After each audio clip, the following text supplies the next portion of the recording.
haviam formado uma colisão para atacar o reino do sul, Judá. Então Josafá era o rei de Judá nessa época. E diz o texto que ele sentiu medo. E esse medo levou Josafá a buscar o socorro de Deus. Então, ele faz uma convocação nacional para todo Judá se prostrar diante de Deus e buscar o socorro do Senhor, entendendo o rei Josafá que ele não tinha condição, seu exército jamais iria conseguir enfrentar, medir forças com aqueles dois exércitos poderosos. E o resultado foi que Deus entrou com providência na vida do povo de Judá e livrou-os naquela batalha. Então, é recorrente também essa questão em toda a Bíblia, né, que momentos como foi o caso de Esther, os irmãos sabem ali daquela situação de Esther. No Novo Testamento a gente vê também o próprio Jesus jejuou 40 dias. E lá no livro de Mateus, capítulo 6, também no Sermão da Montanha, Jesus fala sobre o jejum, eu até coloquei no grupo da igreja sobre isso. Então, meus irmãos, é uma ação perfeitamente normal para a igreja buscar do Senhor socorro nesses momentos, né? Então, eu peço aos irmãos que durante o dia estejam em oração. Nós vamos depois colocar no grupo os pedidos que foram também apresentados a Deus pela manhã, agora pela manhã, para que você possa também estar orando. E alguns pontos também que não foram colocados como tema de oração, mas, por exemplo, a igreja perseguida, né? Neide orou pelos missionários, mas esses países fechados, né? A igreja perseguida passa por muitas provas e, principalmente agora, acreditamos que essa situação tende a se agravar, né? Porque a igreja persegue, os crentes nesses países, eles são deixados para segundo plano. Então, quando a gente pensa no Brasil e vê a quarentena, as dificuldades enfrentadas, e todos estamos juntos aqui, você deve imaginar como é difícil para os cristãos nesses países em que são considerados assim, relegados mesmo a segundo plano, ou seja, todas as providências, hospitais e auxílios, eles não visam esse público, infelizmente. Então, que a igreja possa estar orando por eles durante o dia também. Eu também quero, nesse momento, irmãos, em concordância com os irmãos, fazer uma oração específica pelo pastor Sócrates. Pastor Sócrates é secretário executivo da nossa Convenção Batista Brasileira, e é um dos homens hoje mais notáveis na Convenção, porque ele já vem há muitos anos como executivo da Convenção, e é aquela pessoa extremamente ativa, um servo de Deus ativo, prestativo, atento a tudo, dá assistência mesmo, e ele foi acometido dessa enfermidade. Ele é cardiopata, fez 2 pontes à fé o ano passado, e ele está entubado no Rio de Janeiro, né, com o coronavírus. Então, a situação, como nós sabemos, é grave. Recebemos algumas mensagens hoje de manhã já, de pessoas chorando pelo pastor Sócrates, e eu vou pedir a concordância dos irmãos nesse momento. Pai Celestial, nós vivemos por fé, meu Deus, e não por vista. Nós cremos, Pai, no sobrenatural do Senhor. Nós cremos em milagres. Neste momento, Pai, nós colocamos diante de Ti a vida do Teu servo, pastor Sócrates. Está ali naquela situação, Pai. Se aprover o Senhor, que o Senhor levante o Teu filho, Pai. Amém, Deus. Desse leito de enfermidade. Oh, sim, Pai. Restaure aquele amado, Senhor, e dê a ele mais tempo de vida, para que ele possa continuar, Senhor, te servindo como tem feito, com tanta eficácia, Senhor, em nosso meio denominacional e também no meio cristão. Estende a tua mão, Senhor, em favor do pastor Sócrates. Amém. Em favor da sua família, sua filha também, Senhor, que, ó Deus, foi alvo de um milagre do Senhor recentemente. Pai amado, nós te pedimos por misericórdia e te agradecemos em nome de Jesus Cristo, aquele que tudo pode, todo poder foi dado ao Senhor no céu e na terra, e é nesse nome que nós clamamos e já te agradecemos. Amém, Senhor. Deus seja louvado. Meus irmãos, ainda para a nossa reflexão, vamos abrir a Bíblia no segundo livro das Crônicas, segundo Crônicas 7,14, esse texto bem conhecido nosso. Então, vamos ler um pouquinho antes, começar um pouco antes.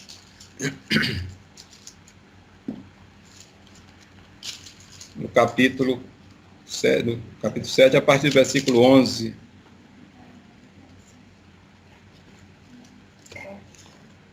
Primeiro Crônicas 7, a partir do verso 11 até o verso 16. Segundo Crônicas 7, de 11 a 16. Glória a Deus. Vamos lá. Assim Salomão terminou a casa do Senhor e o palácio real. Realizou com êxito tudo quanto havia projetado fazer no templo do Senhor, bem como em seu próprio palácio.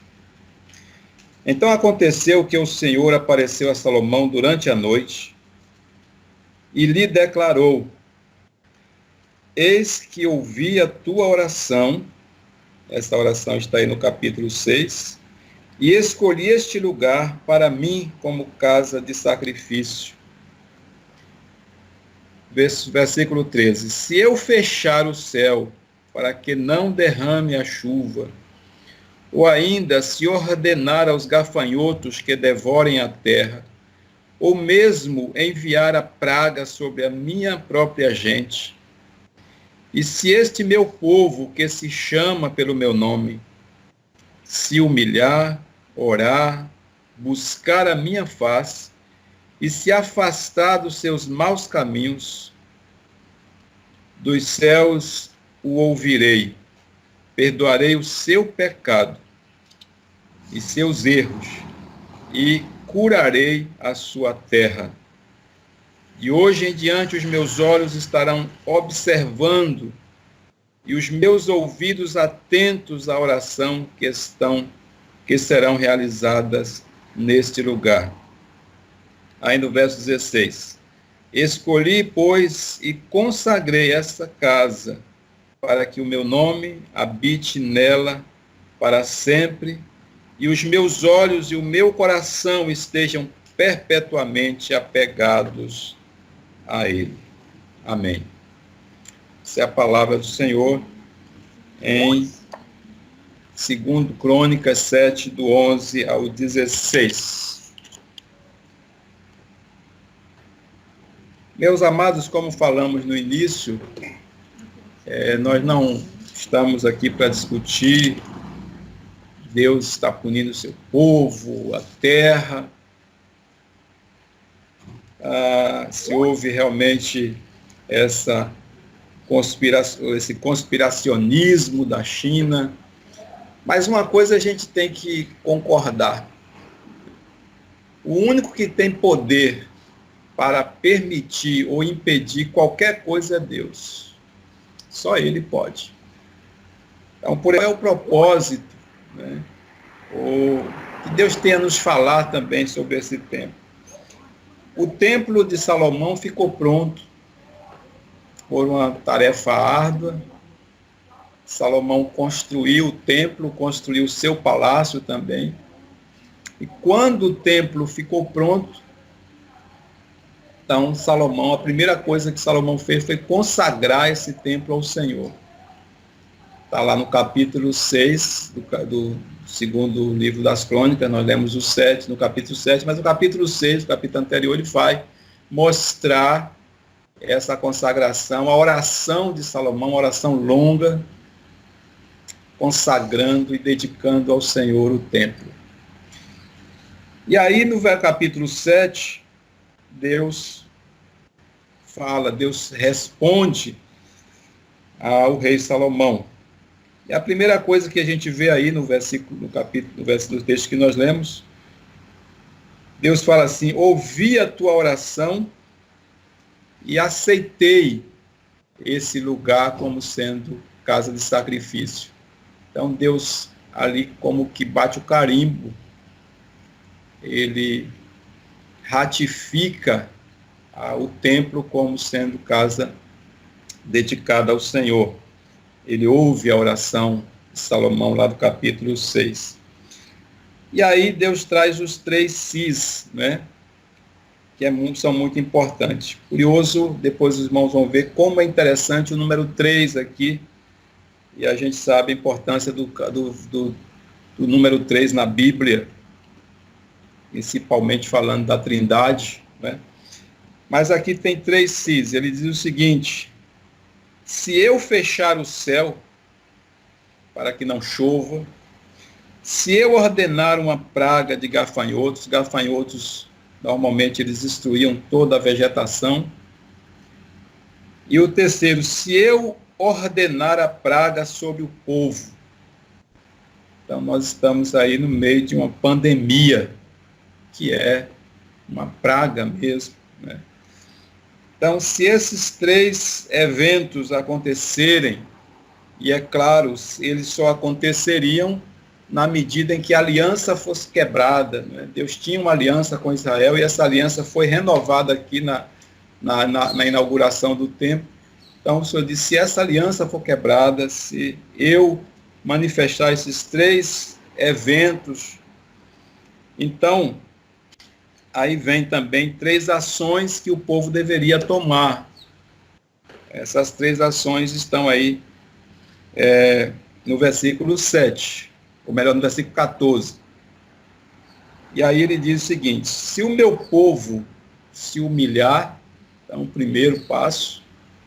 Segundo, orar. E terceiro, buscar a minha face. Então, aí também há 3 ações de Deus para isso. Ouvirei dos céus, perdoarei os seus pecados e sararei a sua terra. Essa é a resposta do Senhor para a ação do povo, as 3 ações do povo, né? Primeiro, humilhação, depois oração, depois uma busca a Deus por seu socorro. Meus amados, é claro e evidente que o mundo, o planeta Terra, foi entregue ao inimigo pelo pecado. Adão abriu a porta para o pecado, está claro isso, principalmente lá no livro de Romanos, a carta de Paulo aos Romanos, capítulo 3, versículo 23, todos pecaram e destituídos, separados estão da glória de Deus. Capítulo ainda 6 de Romanos, também o versículo 23, o salário do pecado é a morte, o dom gratuito de Deus é a vida eterna em Cristo Jesus. Então o mundo está em pecado, jaz em pecado, o ser humano tem essa tendência pelo pecado, mas a gente percebe que as coisas como que vêm se agravando de uma forma crescente e rápida. O pecado vem se alastrando, o homem tem o seu coração cada vez mais endurecido. É impressionante as cenas que a gente vê de agressão à santidade de Deus, imoralidade, a corrupção, né? Terrível. Então o mundo está desse jeito. O mundo jaz no maligno, diz o apóstolo João. Só que aqui o Senhor está falando para a igreja. Ele está dizendo, se esse cenário existir, né, desobediência cada vez mais crescendo, e a gente pôde ouvir lá no Encontro para a Consciência Cristã, quando o tema foi o retorno do rei, um dos sinais desse retorno do rei é o aumento da iniquidade. E ali nós ouvimos também, já compartilhamos com os irmãos, cada vez que o pecado atingiu níveis insuportáveis, Deus interagiu na terra. Não estou falando que é o caso agora, mas isso realmente ocorreu, né, na história da humanidade. Foi com o dilúvio, foi com Sodoma e Gomorra, e outros momentos também de quebra de aliança de Israel. Então, mas aqui o Senhor está falando para a igreja, porque o mundo não sabe clamar. O mundo, a Bíblia diz lá em Tiago, que o homem pede e não recebe, porque ele pede mal. Ele não tem a orientação devida, a oração correta, mas a igreja tem. Então aí você vai ver que no texto também ele fala sobre a cura da terra. Ouvirei dos céus, perdoarei os seus pecados e sararei a sua terra. É pacífico que a terra está enferma, que o mundo está enfermo, que há uma dívida com Deus muito grande. Então, a convocação aqui é pelo clamor a Deus, para que Deus traga a solução, traga a resposta, traga a sanidade para essa nação. Especificamente, nós estamos falando do Brasil. Que Deus tenha misericórdia dessa nação. Então, o versículo 15 e o versículo 16, também aparece 3 aí, não é? Ele diz, se o meu povo se humilhar, orar, buscar minha face, eu ouvirei dos céus, perdoarei os seus pecados, sararei a sua terra. E ele completa, estarão atentos os meus ouvidos, os meus olhos e o meu coração estarão nesse lugar, no templo, no povo. Então imagine os ouvidos de Deus, os olhos de Deus e o coração de Deus. Tudo isso a partir da conversão completa, do arrependimento, do reconhecimento, da entrega do povo ao Senhor. E aí a gente conclui aqui, colocando algumas coisas práticas, né? Como é que eu aplico na minha vida tudo isso. Segundo Crônicas 7:14. Então eu tenho que entender, meus irmãos, que o chamado de Deus ali primeiro é para o arrependimento. O que seria arrependimento? Arrependimento é reconhecer o erro. Aqui ele diz o seguinte, se o meu povo se humilhar, orar e buscar minha face e se converter dos seus maus caminhos, mas na verdade a tradução mais fiel é afastar-se dos seus erros, né? Esse afastamento.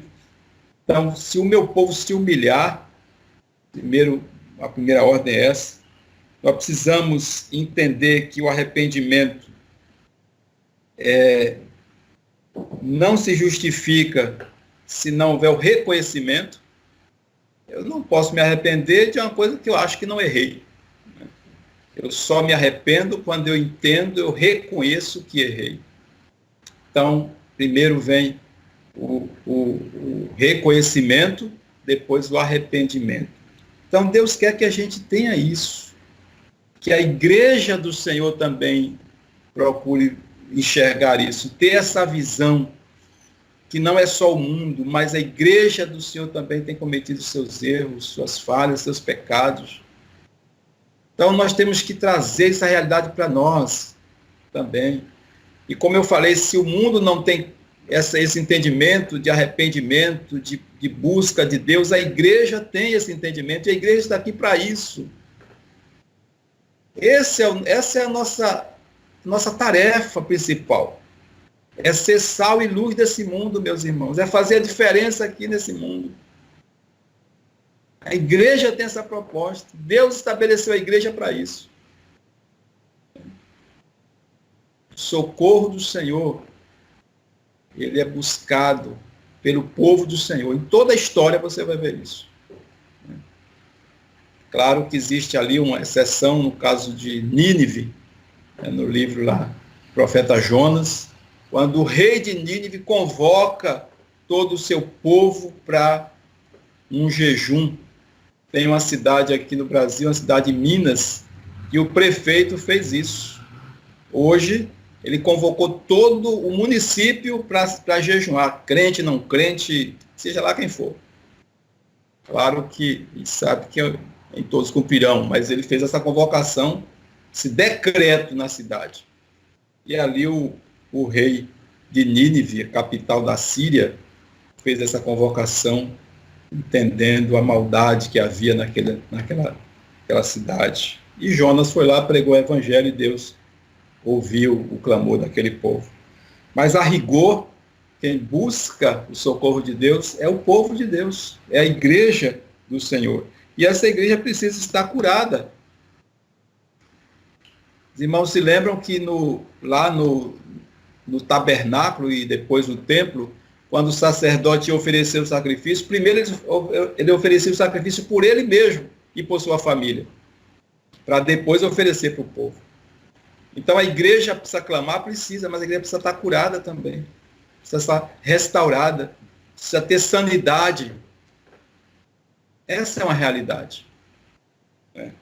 Então, que haja de fato esse entendimento, essa mudança de comportamento, porque ele disse: o meu povo que se chama pelo meu nome, se humilhar, orar e se converter, ou se separar-se. Então, isso é mudança de comportamento. Não há efetiva conversão, santificação, entrega, consagração, se não houver mudança de comportamento. Porque as coisas de Deus são extremamente sérias. Estamos lidando com Deus muito sério. Então, se esse povo abandonar suas práticas pecaminosas, e aí está em paz com Deus, aí vem a resposta: eu ouvirei dos céus. Glória a Deus por isso. Se o coração está em paz com Deus, sua consciência está em paz com Deus, você tem buscado a Deus, orado ao Senhor, como nós estamos fazendo. Então ele diz: eu ouvirei dos céus. Irmão, não tenha dúvida, Deus conhece as nossas obras. Deus conhece o nosso coração. É só a gente ler, por exemplo, o Salmo 139. O salmista diz assim: para onde irei da tua face? Subir ao céu, lá está. Se descer mais profundeza, o Senhor está também. Se fizer a minha casa nas extremidades do mar, ali o Senhor também está. Lá depois da linha do horizonte, o Senhor está lá também. Se eu tentar me esconder na escuridão, o Senhor me vê, porque a luz e as trevas para o Senhor é a mesma coisa. Para onde iremos? Quando você lê lá as cartas de Apocalipse, são 7 cartas e lá tem 7 vezes o Senhor diz assim: conheço as tuas obras. Apocalipse 2:2, conheço as tuas obras. Apocalipse 2:9, conheço as tuas obras. Apocalipse 2:13, conheço as tuas obras. Apocalipse 2:19, conheço as tuas obras. Apocalipse 3:1, conheço as tuas obras. Apocalipse 3:8, conheço as tuas obras. Apocalipse 3:15, conheço as tuas obras. Deus não está alheio, não, ao que o mundo está fazendo, aqueles que escarnecem o seu nome, os erros da igreja, os nossos erros. Deus não está alheio a nenhum deles. Ele conhece as nossas obras. Então, que Deus tenha misericórdia de nós. Que Deus tenha misericórdia desse mundo, desse Brasil, dessa sociedade, né? Da nossa política corrupta. Homens, né, que têm tirado o direito do menos favorecido, acumulado para si tesouros de forma inescrupulosa. Tudo isso Deus conhece. Deus tenha misericórdia dessa nação. E que esse dia seja um dia, meus amados irmãos, em que haja essa consciência da busca, do arrependimento, da humilhação, para que Deus tenha efetivamente misericórdia, ouça do céu, perdoe os nossos pecados e sare a nossa terra. Louvado seja Deus. Feche os teus olhos um instante. Maravilhoso e eterno Rei, Senhor dos senhores, Deus Todo-Poderoso, diante de Ti nós nos prostramos, Pai, não pelos nossos méritos, não temos absolutamente nenhum mérito, não pelas nossas obras, mas pela obra de Cristo é que nós nos prostramos diante do Senhor. Não pelo nosso trabalho, mas pelo trabalho de Cristo. Não pelo nosso sacrifício, mas pelo sacrifício de Cristo. Temos acesso à Tua presença. Somos gratos a Ti, Senhor, que podemos bater nessa porta e sermos atendidos. O Senhor é a nossa porta. O Senhor é a luz que temos. O Senhor é o nosso rochedo, o nosso socorro na hora da angústia. Elevamos os nossos olhos, Senhor, para os montes, de onde virá o nosso socorro? Olhamos para o mundo, para o universo, para fora da janela, de onde virá o nosso socorro? O nosso socorro vem do Senhor, que fez o céu e a terra, que está sentado em alto sublime trono, que não deixou esse mundo como uma nave desgovernada. O Senhor está no controle. O Senhor tem o domínio.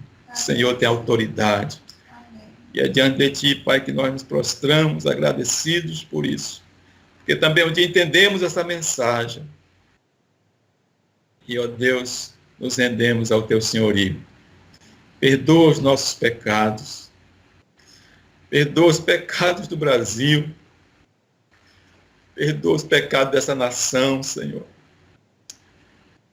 Perdoa-nos por Tua misericórdia. Perdoa os pecados da igreja. Perdoa os pecados da igreja, Senhor. Perdoa os pecados dos líderes, tanto constituídos, mas também eclesiásticos. Meu Deus, tem misericórdia, nós te pedimos. Só o Teu poder. É por isso que buscamos de Ti, Senhor. Ajuda-nos. Socorre-nos. Estende a Tua mão, Senhor. Repreende, ó Deus, o poder letal desse vírus. Senhor, a Tua mão, Pai. Que as previsões humanas não se concretizem, porque o Teu poder está acima, Senhor, da capacidade do mundo científico e de todas as providências humanas. Senhor, Tu és poderoso, Pai. Nós te clamamos que a situação cesse na Europa, e o Senhor tenha misericórdia da Índia, o Senhor tenha misericórdia dos Estados Unidos da América, da Ásia, da África e da América Latina. Ajuda-nos, Senhor. Por misericórdia, nós te pedimos, te agradecemos, em nome de Jesus Cristo, Teu Filho amado, que vive e reina para sempre. Somos gratos a Ti, ó Deus, por esse encontro, agora pela manhã, e por esse dia. Estamos colocando diante do Senhor, aceita a nossa gratidão, recebe o nosso louvor, a nossa adoração, recebe o nosso culto a Ti, recebe as nossas vidas no Teu altar, contempla, Senhor, o clamor dos nossos corações, do Brasil, da igreja brasileira. Nós oramos com gratidão em nome de Jesus Cristo. Que o Senhor te abençoe e te guarde. Amém, Jesus. Que o Senhor faça resplandecer o seu rosto sobre ti e tenha misericórdia de ti. E o Senhor sobre ti levante o seu rosto e te conceda a paz. Amém. Deus salve o Brasil. Assim seja. Amém. Agora sim. Forte abraço, irmãos, à distância. Beijos. A paz do Senhor. Amém.